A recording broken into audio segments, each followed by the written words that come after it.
виза аз байн бурда мешавад? ҷавоб мегардонем, бо диққат гӯш кунед ва дар фикри пешрафти ватан бошанд. салом ба ҳама тамошобинони барномаҳои канали Юрист TJ. Тамошобинони азизу гироми қадр, як информатсияи муҳима мехоҳам ба маълумоти шумо бирасонам. Дар ин мавзӯъ бисёр саволҳо пешниҳод шид аз ҷониби шумо ва чандин видеороликорам дар шабакаҳои иҷтимоӣ дидем ки фикрҳои худшона баён карданд оиди аз байн рафтани виза барои тарафҳои Европа сафар кардан. Хоб, аввалан дар ҳамин ҷо ба ҳамаи шумо як чиза тавсия метиҳам. Як юристай нафарҳое ки онлайн консултатсия гирифтан бихоҳед агар барои ягон саволҳои ҳуқуқӣ ё ягон саволҳое ки ба муҳоҷирот тааллуқ дорад, шумо метавонед дар рақамҳои рӯи экран ватсапда бинависед. Мақсад саволҳои шумо дар ҷавоб мегардонад. бениҳоят юристи хуб аст. хоб, акнун мавзӯи асосии имрӯзаро шурӯъ мекунем. мо ин чиза дар чандин шабакаҳо чӣ хеле ки гуфтем дидем нависондагие ки рӯзҳои наздик ё моҳҳои наздик виза аз байн бурда мешавад барои ба тарафҳои Европа сафар кардан. хоб, тамошобинони азизу гироми қадр, ҳамин қадар чиз гуфтаним фикр ақидаи худам ки ин чиз официални дар ягон ҷо нашр шидагӣ нестай ва дар ин мавзӯъам ҳеҷ ҷода ягон нашрияе баён шидагӣ нестай.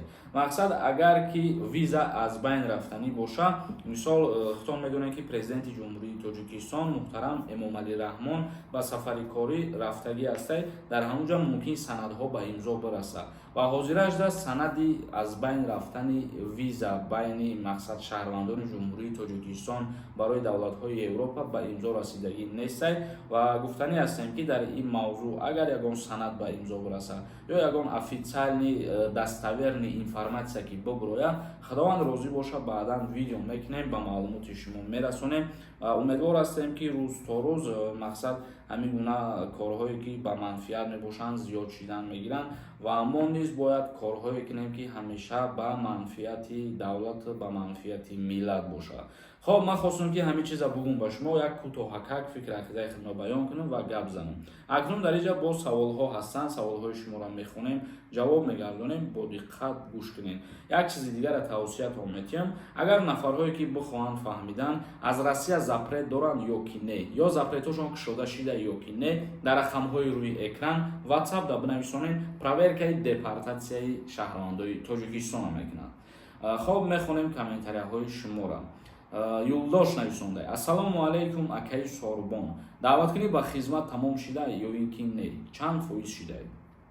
хоб, тамошобинони азизу гироми қадр, чӣ хеле ки медонед, вақте ки вазорати мудофиаи ҷумҳурии Тоҷикистон официални нашрия баён кунад, баъдан маълум мешавад ва ҳозираш да охирон вақте ки нашрия шидагӣ буд аз ҷониби вазорати мудофиа 50% буд ва мумкин ки бо дар ин мавзӯъ пага ё рӯзи дигар ягон информатсия бибироя, аз инҷа зиёдтар шидагӣ ҳаста, яъне ки аз 50% зиёдтар нақша ба анҷом расидагӣ, нақшаи даъваткунӣ ба хизмат 27 май ба анҷом мерасад.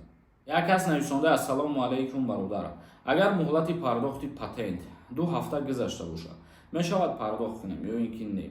вақте ки 2 ҳафта мегзара, аллакай патенти шумо аннулировать мешавад. як кас нависонда: бародар саломат бошед, агар прописка 1 рӯз гузашта бошад, проблема мешавад ё ин ки не?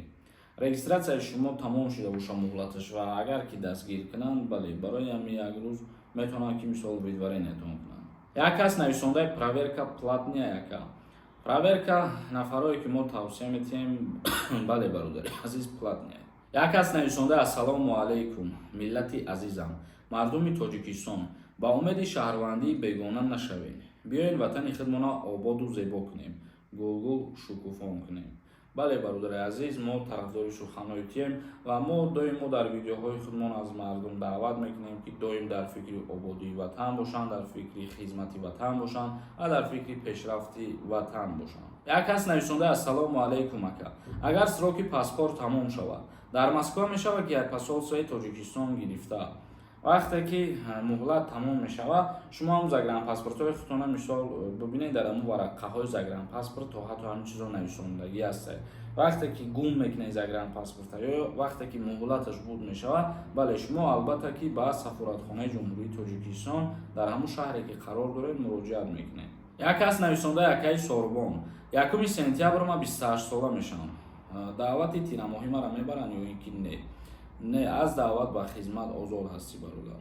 Як кас нависондаи брат регистратсия 20 рӯзши тамом шидаед. Тоҷикистон рафтанда гаранг намекунанд аэропорта. хоб шумо ҳамин чиза хуб ба назар бигирен.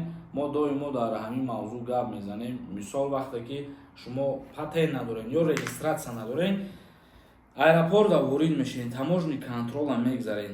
дар ҳамун таможни контрол агар ҳуҷҷат напурсанд, просто печат бизананд бигзарен, ягон проблема намешавад.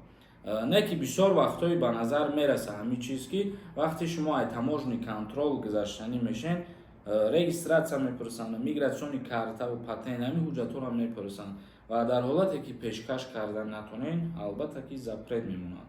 ба ҳамин хотир дар ин мавзӯъ ягон ҷавоби аниқ гуфта намешавад ки оё ягон чӣ мегӯянд ё ин ки не. хоб тамошобинони азизу гироми қадр, то барномаҳои дигар худованд ҳамаи мо шуморо нигаҳбон бошад.